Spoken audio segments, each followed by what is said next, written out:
فرمایا ذالک فضل اللہ یؤتیہ من یشاء، یہ اللہ کا فضل ہے، دیتا ہے جس کو چاہتا ہے۔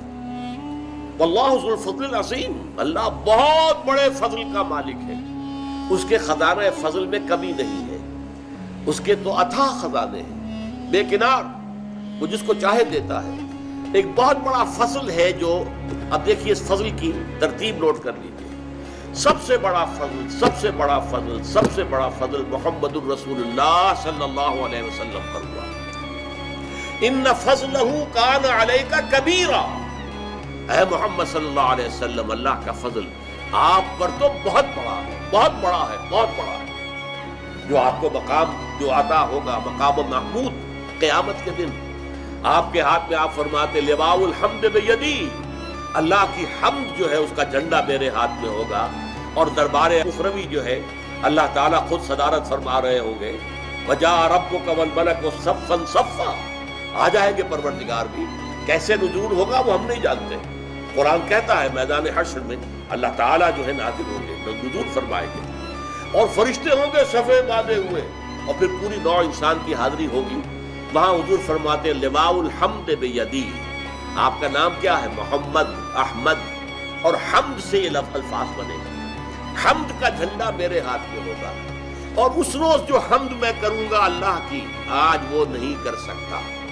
یعنی اس وقت اللہ تعالیٰ کی معرفت جس حد کو پہنچ چکی ہوگی، آج چونکہ بہرحال حجاب ہے، پردہ حائل ہے نا آخر، لہذا میں اتنی حمد اللہ کی آج نہیں کر سکتا جو ہم اس وقت کروں۔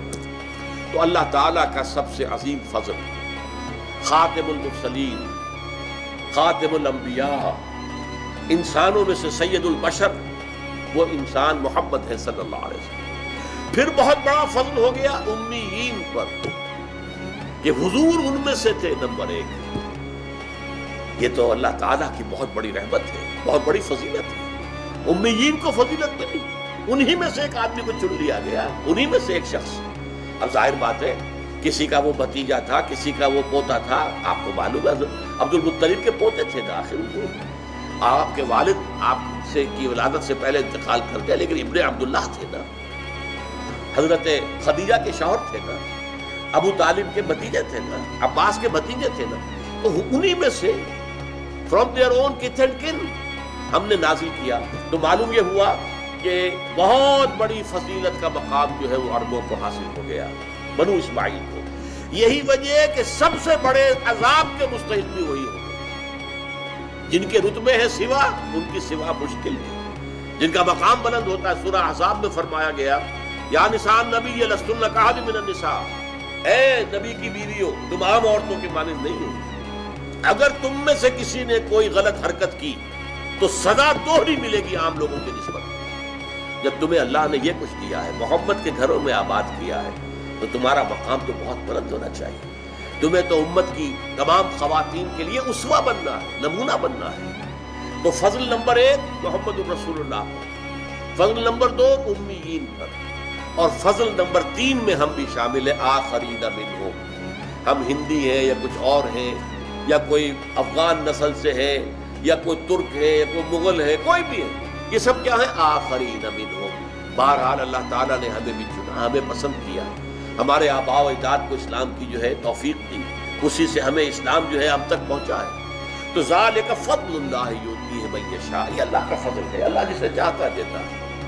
سلیکٹ کر لیا محمد کو صلی اللہ علیہ وسلم، یہ اللہ کی مشیت تھی۔ سلیکٹ کر لیا امیین کو کہ ان میں سے نیوکلیس بنانا ہے امت محمد کے لیے، یہ اللہ تعالیٰ کا فضل تھا۔ اور ہم میں سے بھی جس کسی کو بھی اللہ نے قبول کیا، ہمارے آباء و اجداد کو، وہ بھی فضل میں شامل ہو گئے۔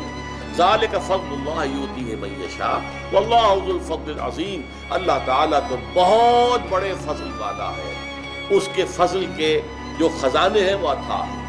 دیکھیے فضل وہ اس چیز کو کہتے ہیں جو بلا استحقاق ملے۔ اجر یا اجرت وہ ہے جو آپ محنت سے حاصل کرتے ہیں، وہ اجر ہے، اجرت ہے، اردو میں ہم اجرت بولتے ہیں، اجر ہے۔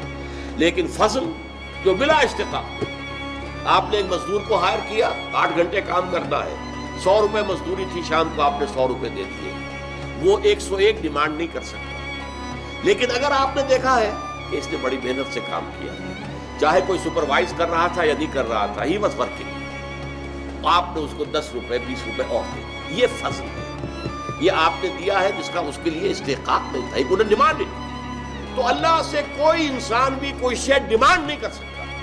جو بھی کچھ اللہ دیتا ہے وہ فضل ہے. روزی ہم اگر کماتے ہیں، محنت کرتے ہیں، بھاگ دوڑ کرتے ہیں، اس کے لیے چاہے دفتروں میں گھس گھس کرتے ہیں اپنے قلم سے، اور چاہے کسی چلاتے ہیں، اینٹیں ڈھوتے ہیں، یا کہیں کارخانے میں کام کرتے ہیں یا دکان، لیکن جو کچھ ملتا ہے اسے اللہ کا فضل سمجھو، اپنی محنت اور مزدوری کا حاصل نہ سمجھو.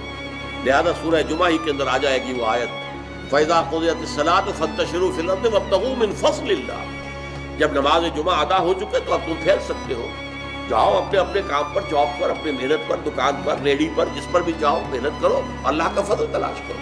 تو جو کچھ ملے گا وہ اللہ کا فضل ہے. You can't demand it from Allah. یہ آپ کا حق نہیں ہے، یہ اللہ کا فضل ہے جو اللہ دیتا ہے. بارک اللہ لی ولکم فی القرآن العظیم ونفعنی وإیاکم بالآیات والذکر الحکیم.